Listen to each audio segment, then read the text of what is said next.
जी hello दोस्तों, मैं हूं कमर चीमा। और दोस्तों, जैसा कि आप देख रहे हैं, मेरे साथ मौजूद हैं साजिद तार साहब। तार साहब, सबसे पहले तो आपके वक्त का बहुत शुक्रिया sir. My pleasure, Chima. Thank you so much. तार साहब, काफी दिनों के बाद बात कर रहे हैं आज। तार साहब, पहले तो प्राइम मिनिस्टर मोदी 9 दिनों के ट्रिप पे निकले हुए थे दुनिया के, स्टार्टिंग फ्रॉम अफ्रीका, और अभी ब्राजील। और ब्राजील में जो है वहां पे ब्रिक्स समिट हुई है। वहां पे ट्रम्प साहब ने धमकी लगाई है, अगर तुमने कुछ किया तो मैं आपको जो है वो टैरिफ लगा दूंगा। और दूसरा, दो तार साहब इंपॉर्टेंट चीजें हैं कि एक क्वाड की मीटिंग हुई और दूसरा ब्रिक्स की मीटिंग हुई। इसमें कहा गया कि पहलगाम का जिक्र नहीं किया गया, वैसे टेररिज्म का जिक्र जो है वो किया गया है। तो ये एक पाकिस्तान इसको समझता है कि उसकी जीत है, कि अब दुनिया जो है वो पाकिस्तान की स्टोरी पे यकीन कर रही है कि ये इंडिया फॉल्स फ्लैग ऑपरेशन करवा रहा है फॉर इट्स पॉलिटिकल ऑब्जेक्टिव। ये पाकिस्तान का नैरेटिव आपको पता है तार साहब मौजूद है। दूसरा तार साहब, ये भी बताइएगा कि जो नेतन्याहू साहब अमेरिका पहुंचे हुए हैं, वो क्या कर रहे हैं, और वहां पे क्या कोई सिचुएशन नजर आ रही है, कोई नॉर्मलाइजेशन होने वाली है। तीसरा, पाकिस्तान के अंदर भी इमरान खान के जो बच्चे हैं वो सुना तहरीक चलाना चाहते हैं। तारड़ साहब कहते हैं हमने पाकिस्तान आना है, हमारे पापा को रिहा करें। तो वो भी राना सनाउल्लाह यहाँ पे पाकिस्तान में मिनिस्टर साहब हैं, वो कहते हैं ऐसा इन्होंने फाड़ के अंदर करना है, ब्रिटिश एम्बेसी इनको रिहा कराएगी, हमने नहीं करने फिर इनको देना। तारड़ साहब, कैसे देखते हैं ये इंटरनेशनल, रीजनल और डोमेस्टिक जो सिचुएशन है हमारी? चिमा साहब, सबसे पहले शुरू करते हैं कि भारत का जो खासकर इस वक्त जो ब्रिक्स पे आना और उससे पहले डॉक्टर जयशंकर साहब का किसी टैरिफ के ऊपर किसी भी सेटलमेंट के बगैर वापस चले जाना। फिर जाने से पहले उन्होंने एक इंटरव्यू दिया है, दो चार चीजें। एक इंटरव्यू दिया उन्होंने जाने से पहले, फिर उस पर, और फिर उसके बाद शशि तरूर उनका एक इंटरव्यू अल जजीरा पे आया। ये सारी चीजें इस पे बात करते हैं। लेकिन इसको मैं सम अप करने की कोशिश करता हूं कि इस वक्त दुनिया के अंदर ठीक फॉरेन पॉलिसी क्या है और गलत फॉरेन पॉलिसी क्या है।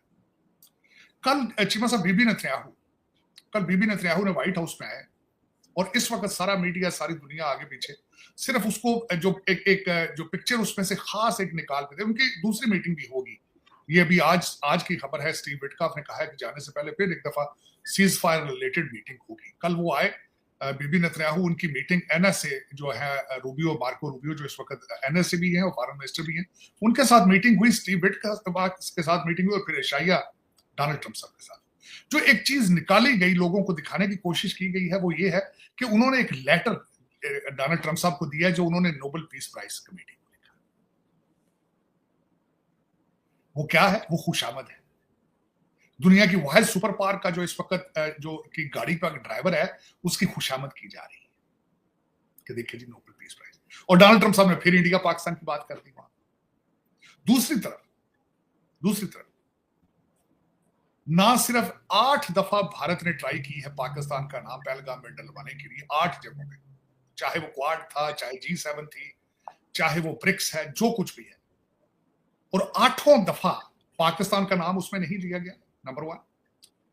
दूसरा, तो मेरे ख्याल है 30 दफा इन्होंने कहा है दुनिया का कि डोनाल्ड ट्रंप का इसके साथ लेना देना कोई नहीं।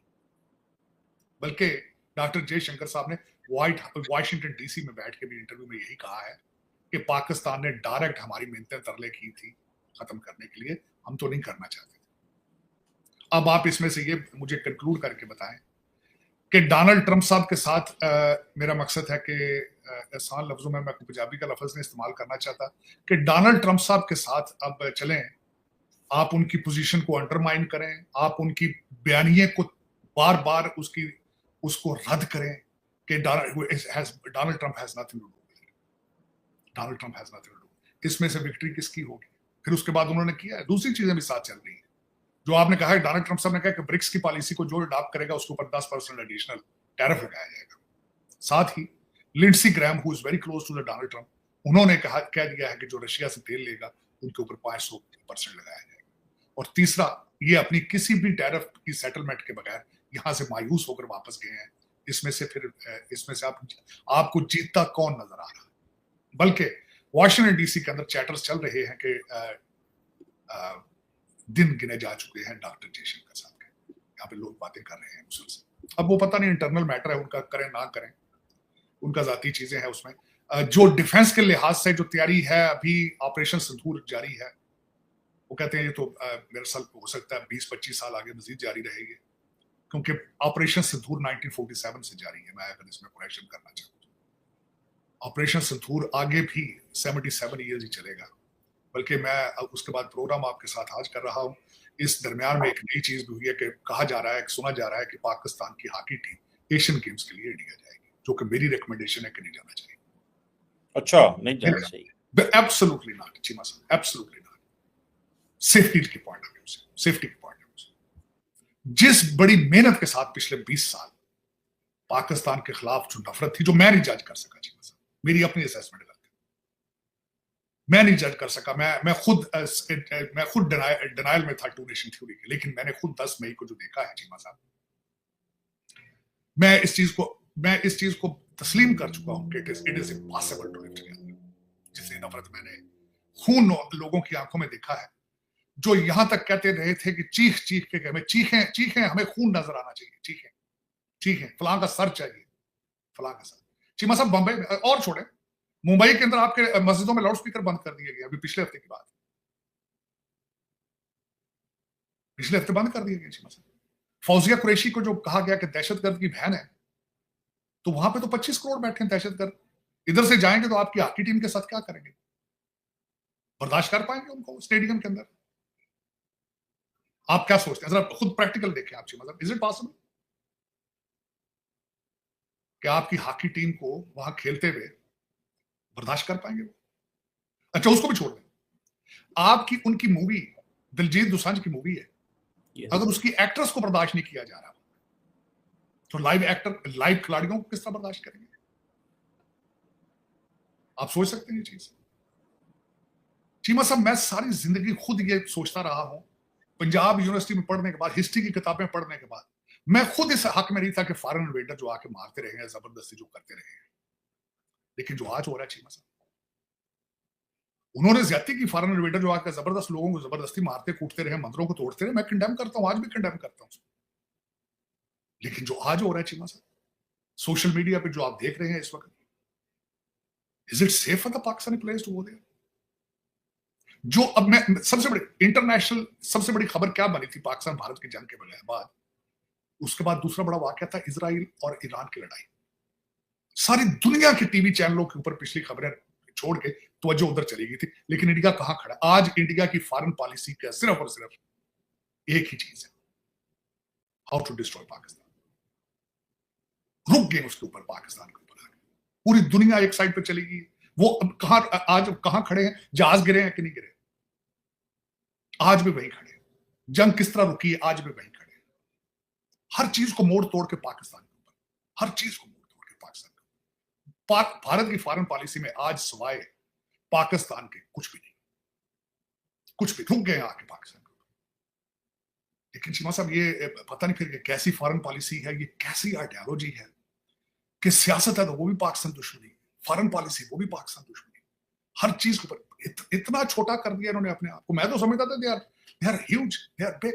इतनी कौमें आबाद है, इतनी कौमें आबाद है। आज बार बार BLA को सपोर्ट करते हैं, करो जी, पाकिस्तान के टुकड़े 4 हो जाएं, तो भी तुम्हारे खालिस्तान के जो नारे लगाते हैं उनको क्या कहोगे? वो जो मणिपुर वाले हैं उनको क्या कहोगे? वहां पे जहाँ कर्फ्यू लगे पड़े, अगर इधर BLA का करते हो, तमाशे करोगे, तो उधर नहीं लोग जाएंगे फिर। चीमा साहब, बल्कि मेरा एक क्वेश्चन है, एक अगर मुसलमान जिहादी हो तो उसको तो जिहादी कह देते हैं ना, जो मुसलमान रेडिकल। अगर एक हिंदू रेडिकल है, उसको क्या कहेंगे आप? उसके लिए कोई लफ्ज नहीं है आपके पास।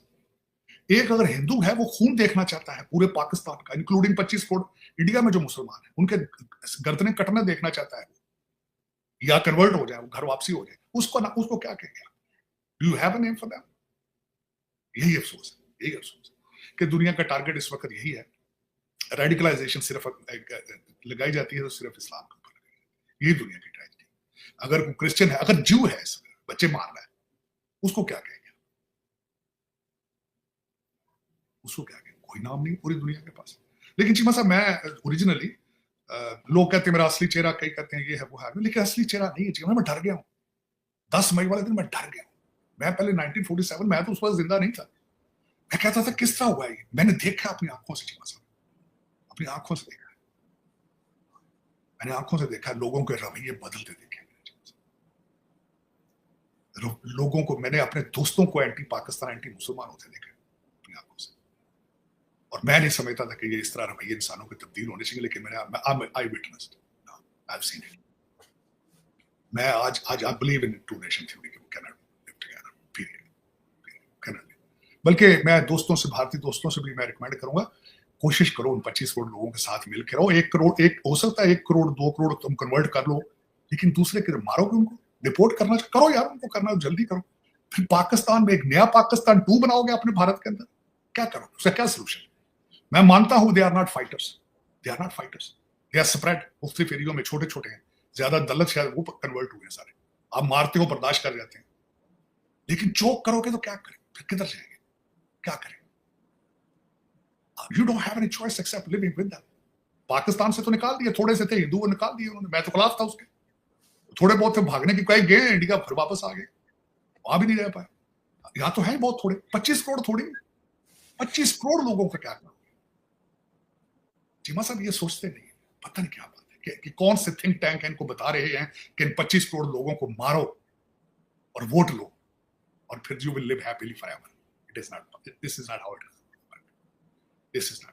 ये मैंने 10 मई वाले दिन जो देखा, 10 मई के आसपास जो मैंने देखा है, जितनी नफरत मैंने लोगों के अंदर देखी है, और बल्कि मैं चैलेंज करता हूं चीमा साहब, अगर कोई इंसान किसी दूसरे इंसान का सर काट के खुश होना चाहता है, that person need to be treated as a patient, he need to see some doctor. अगर जो कोई इंसान किसी दूसरे ह्यूमन का खून देख के सेलिब्रेट करना चाहता है, ही नीड अ ट्रीटमेंट, उसको ट्रीटमेंट की जरूरत है चीमा साहब। ये मैंने देखा है उस वक्त इस हादसे के अंदर। अब उसमें आप कह लें कि it was I opening experience for my self, frankly speaking Cheema साहब, मेरे लिए बड़ा आई ओपनिंग था। मैं इस सेंस से हमेशा कहता था कि पाकिस्तान बना के हमने कमाया क्यों? क्योंकि हमने पाकिस्तान के लिए कुछ तरक्की नहीं की, हम पाकिस्तान को अगले लेवल पर नहीं ले जा सके, लेकिन at least we are safe. At least Pakistan के अंदर हमारी गर्दनें नहीं काटी जा रही, एटलीस्ट पाकिस्तान के अंदर हमारे साथ वो नहीं हो रहा कि चीखें एक दूसरे की देख के, तो एक जुनूनियत चीमा साहब वो नहीं देखी। चले, वरना है तो हालात उधर भी इस तरह ही आपने देख रहे हैं, जो ये बच्चे दे रहे हैं, जो आपके, जो मैंने जिसका नाम रखा पाकिस्तान तबाही इनिशिएटिव है, तो उनके भी हालात इस तरह ही है चीमा साहब, उनके भी ज़हनी तौर पे बीमार ज़ाम्बीज़ उनको मैं कहता हूँ, क्योंकि रिलीजियस फैनेटिक है वो भी। अगर वहां से घर वापसी और तमाशा है, तो ये भी जिहादी बनने के गजवा के लिए ये भी तैयारी मुसलसल कर रहे हैं। जब से जनरल ज़ियाउल हक साहब ने मुजाहिदीन इकट्ठे किए, तो उसके बाद अमन यहाँ भी नहीं है। बल्कि सबसे ज्यादा देखा जाए चीमा साहब कि सबसे ज्यादा इस्लाम डिफरेंट फॉर्म और रेडिकल शेप में तो पाकिस्तान में। दूसरे देखें ना, MBS साहब तो 600 लिकर स्टोर बनाने के चक्कर में है, शराब खाने बनाने के चक्कर में सऊदी अरेबिया के अंदर टूरिस्ट के लिए। दुबई है, टर्की, आप देखें वहां पे हालात क्या है, वो भी इस्लामिक कंट्रीज है, लेकिन यहाँ पे इस्लाम जो है वो जरा सर चढ़ के बोलता है। मुख्तलिफ किस्म के बाबे हैं, पीर पीरनियां हैं और इस तरह की चीजें हैं, काले जादू हैं, जिन्नात हैं। ये दूसरे मुल्कों में, मिडिल ईस्ट में नहीं है। बल्कि मैं मिडिल ईस्ट में जाकर मैं सोच रहा हूँ इस दफा ढूंढूं कि वहां पे काले जादू और पीर हैं या नहीं है, अगर है तो किस फॉर्म और शेप में है। ये हमारे गले क्यों पड़ गए, पता नहीं, अजीब सी बात है। आज आपने फरमाया है कि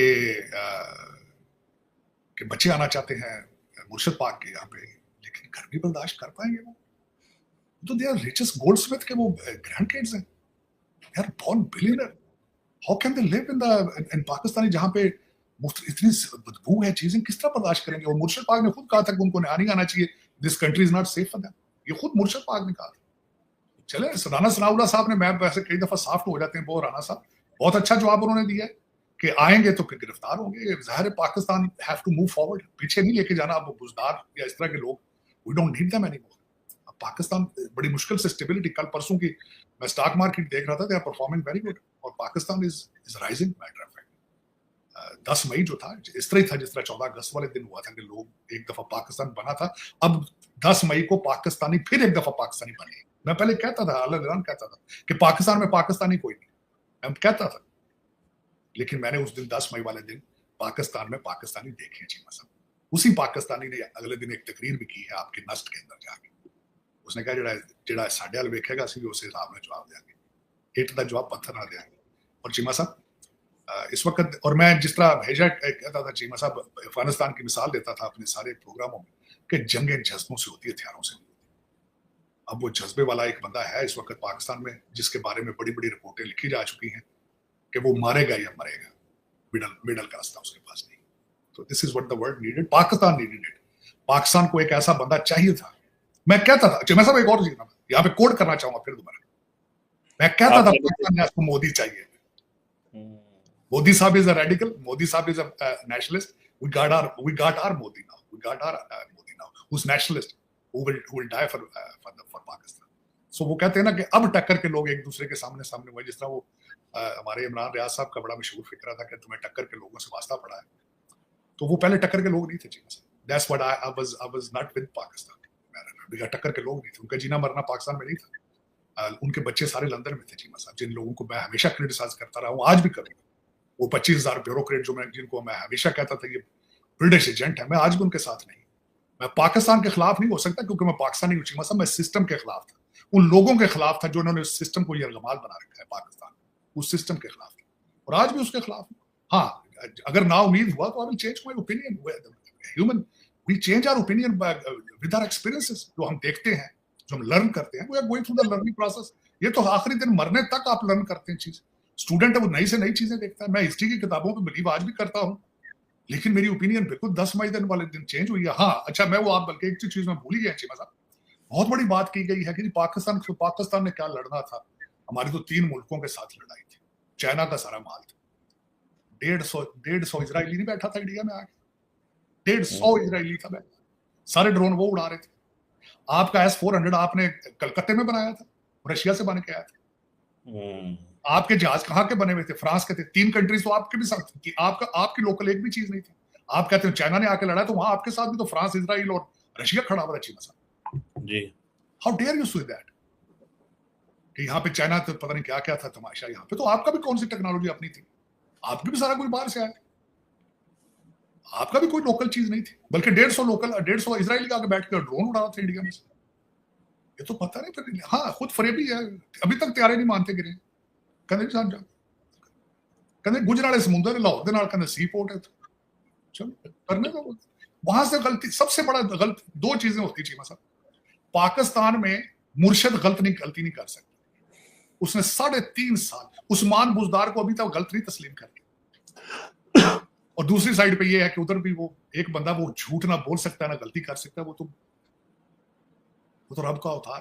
चलो यही होता है जब कौमों ने चीमा साहब अपनी सोचने की सलाहियत खिड़की बंद कर दें, अपनी अच्छाई बुराई को ही कुर्बान कर दें चीमा साहब, बजाय कि देखें कि हमारे लिए अच्छा क्या है बुरा क्या है. तो फिर यही होता है. फिर आप एक बंद गली में ऐसे फंस जाते हैं और आप कहते हैं नहीं सारी दुनिया गलत है, ये नहीं गलत.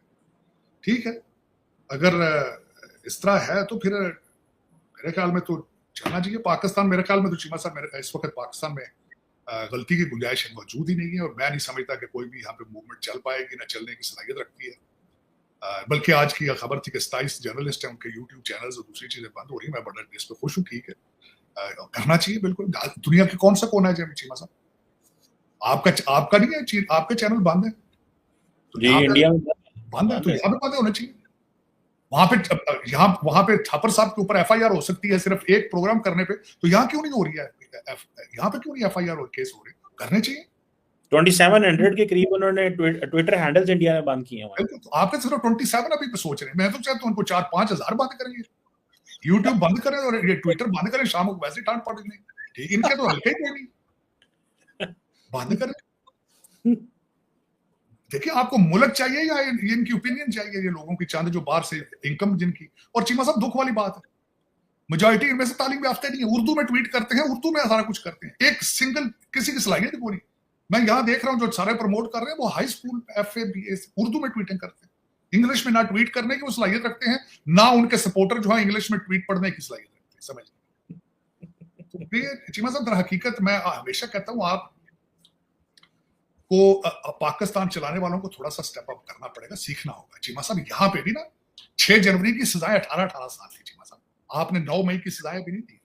6 जनवरी की सजाएं 18 साल थी अमेरिका के अंदर. आपने 9 मई की अभी तक सजाएं नहीं दी. अभी तक आप फैसला ही नहीं कर पाए मिलिट्री ट्रायल उनके होंगे या सिविलियन ट्रायल. आप इतने कमजोर हैं, इतना आपने सॉफ्ट कर रखा अपने आप.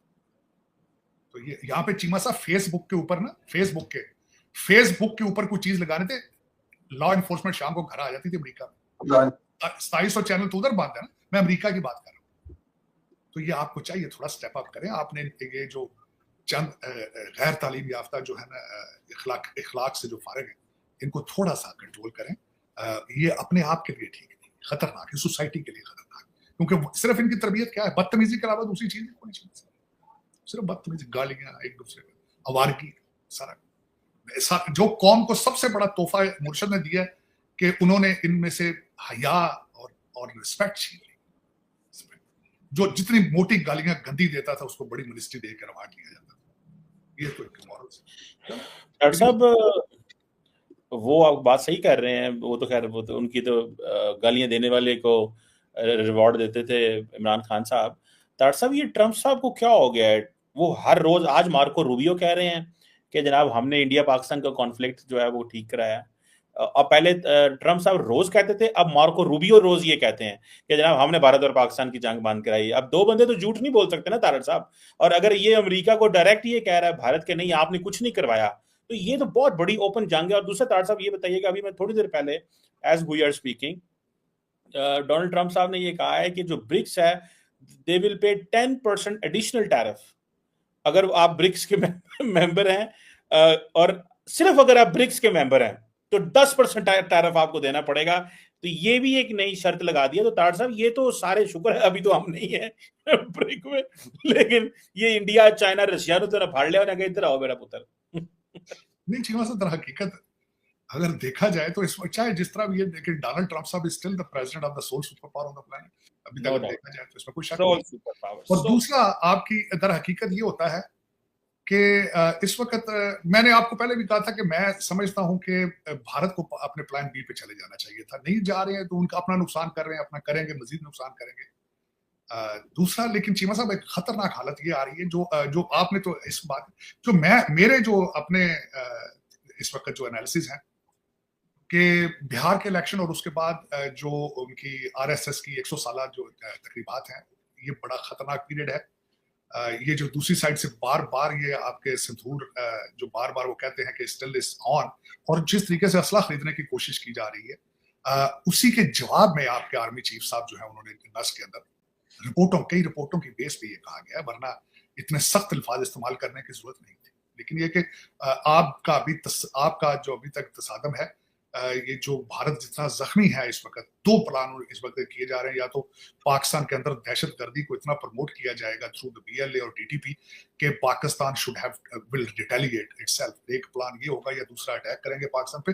तीसरी बात चीमा साहब, ये जो खासकर इस वक्त बड़े खतरनाक चीजें डिस्कस हो रही हैं, गाजा के लिए कोई अभी सही प्लान सामने नहीं आ रहा है चीमा साहब। दूसरा हमास अभी तक कई चीजों से वो भी एग्री नहीं कर रहे चीमा साहब। तीसरी इन्होंने पिछले दिनों एक वेस्ट बैंक के अंदर एक नया दौलत अल खलील क्रिएट करने की कोशिश की है, वहां पे डिरेल करने की, फलस्तीन के टू नेशन जो उसका टू स्टेट थ्योरी थी उसको डिरेल करने के लिए एक नया जिसका नाम था वादी जाबरी, जिसका उसका एक लेटर लिखा गया है। तो कई चीजें इस वक्त चल रही हैं चीमा साहब। डोनाल्ड ट्रम्प साहब is under lot of stress, under lot of pressure, जिसको देखा जाए। और ये हर चीज इस वक्त दुनिया के जितने मसाइल हैं they are interrelated with each other, interrelated. अगर यहाँ पे सीज फायर कराने में नाकाम होंगे, उसका इम्पैक्ट ये जो बार बार भारत की तरफ से डिनायल आता है उस पर भी जाएगा। उसके बाद यूक्रेन से बड़े डिसअपॉइंटेड डोनाल्ड ट्रम्प साहब की अगले दिन 1 घंटा बाद जो पुतिन साहब के साथ हुई है, that did not concluded into the positive side. बड़ी फ्रस्ट्रेशन थी। और उस जिस दिन बात की ट्रम्प साहब ने, उस रात को सबसे बड़ा हमला रशिया ने किया था, 700 मिसाइल्स मारे थे कीव। तो दर हकीकत इस वक्त अगर चीजें देखी जाए तो डोनाल्ड ट्रम्प साहब is facing a lot of stress and frustration, frustrated नजर आ रहे हैं। अभी तक कोई भी खातर खा किसी जगह पे भी उनको रिस्पॉन्ड नहीं मिल रहा। फ्रस्ट्रेशन सबसे ज्यादा उनको रशिया की तरफ से है, और दूसरी ये बार बार ये भारत की तरफ से जो रिस्पॉन्ड आता है कि America has nothing, Donald Trump has nothing to do with it, यहाँ से भी फ्रस्ट्रेशन है। और तीसरी गाजा की तरफ से देखा जाए तो नेतन्याहू जो है वो उनके भी पॉलिटिकल फ्यूचर कोई नहीं है, और वो किस किस्म का एग्जिट चाहते हैं वहां से। टू स्टेट अगर दें उस पर एग्री करते हैं तो ultimately is over and Israel is वहां पे जो रेडिकल्स हैं दे कैन नॉट सोच भी नहीं सकते टू स्टेट थ्योरी के बारे में। अब देखें आजकल में ही उनके जाने से पहले फिर दोबारा मुलाकात होगी उनकी डोनाल्ड ट्रम्प साहब के बारे में, सीज फायर के बारे में। ये 60 दिनों के समझते हैं कि हम 60 दिनों का सीज फायर करके अपने कैदी छुड़ा रहे हैं, उसके बाद फिर मारना शुरू कर दें इनको।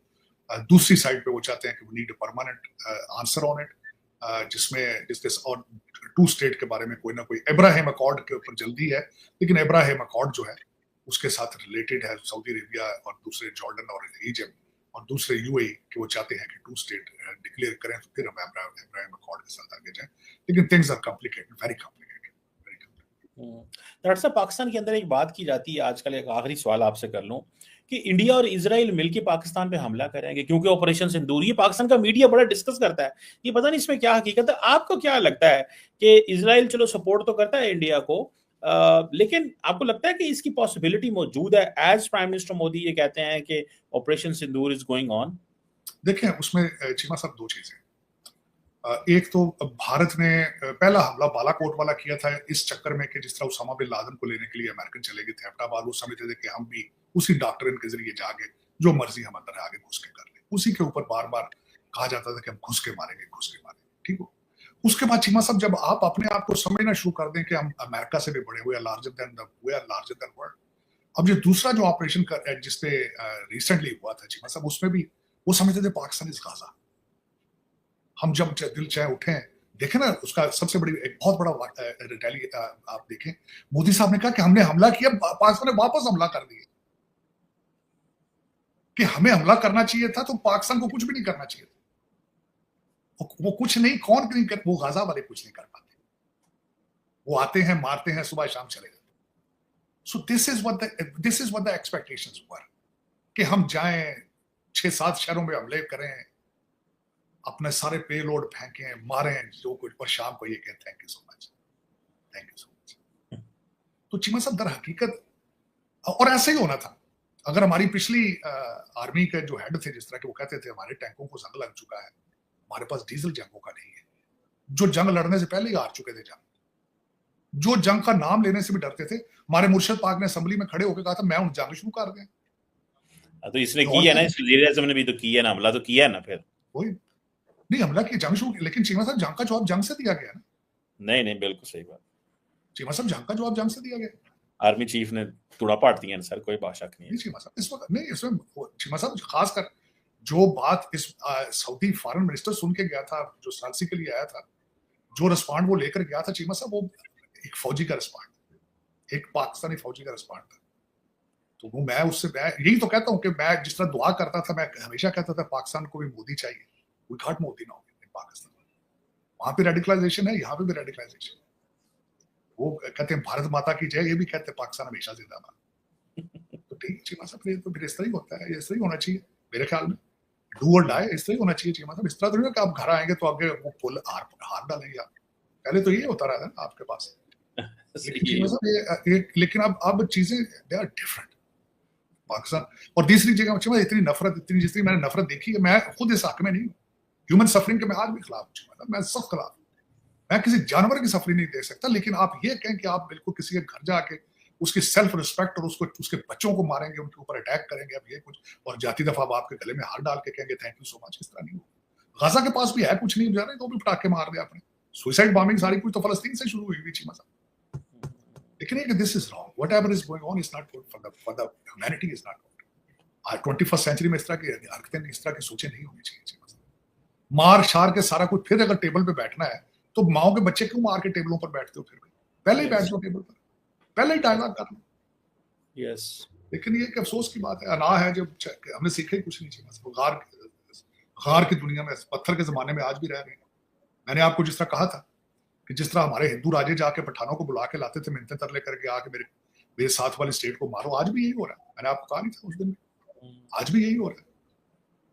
पहले मुगलों को पठानों को ला के आपने यहाँ पे 1000 साल ऊपर रखा है, 1000 साल, और वो देखें वो आपस में लड़ते थे, लोग दी थे दूसरे तीसरे से, एक दूसरे के साथ लड़ाइयाँ होंगी। लेकिन एक बिल्कुल सही कह रहे हैं तार साहब, ये जो सिचुएशन है यहाँ पे अफसोस ही किया जा सकता है, और मेरा ख्याल है लीडरशिप को मैग्नेनिमिटी दिखानी चाहिए। आप जिस तरह आप कह रहे हैं कि पाकिस्तान के अंदर भी बड़ी एक सख्त लीडरशिप है जो कि बड़ा टफ स्टांस लेके बैठी हुई है, और अब टिट फॉर टैट ही होगा अगर भारत ने मिस कैलकुलेशन की। मेरा ख्याल है पैगाम चला गया, शायद अब चीजें ठंडी होंगी, नजर तो यही आता है तार साहब। मेरा ख्याल चीमा साहब शुरू होगा 2026 में, मेरे ख्याल अगर 2026 तक दूसरा युद्ध ना हुआ तो हो सकता है मैं जो सोच रहा हूँ 2025 के अंदर जिस तरीके से घबराहट है दूसरी साइड पे, जिस तरीके से परेशानी है, उससे लग रहा है कि 2025 के अंदर अंदर दूसरा युद्ध कोई ना कोई होगा, और दूसरा युद्ध जो होगा कैलकुलेटिव होगा, बड़ा सीरियस किस्म का। उसकी वजह ये है कि मैंने कल दोबारा फिर आसिम मुनीर साहब की, जनरल आसिम मुनीर की स्पीच सुनी बस के अंदर, एंड ही इज डिटरमिन्ड। वो इस तरह नहीं है कि प्लेट में रख के सारी चीजें, वो कहेगा कि आओ इधर कोई 80 तैयारी आए तो मार के तो आप चले जाए, तो आगे से फूल जाती दफा गुलाब के फूल इनको दे देंगे, वो इस तरह नहीं होगा। इफ यू आर ऐसे टेट फॉर टैट होगा। बिल्कुल ऐसे ही है। Thank you very much Sajid Tahir साहब sir, it's always pleasure talking to you. वक्त का बहुत शुक्रिया सर।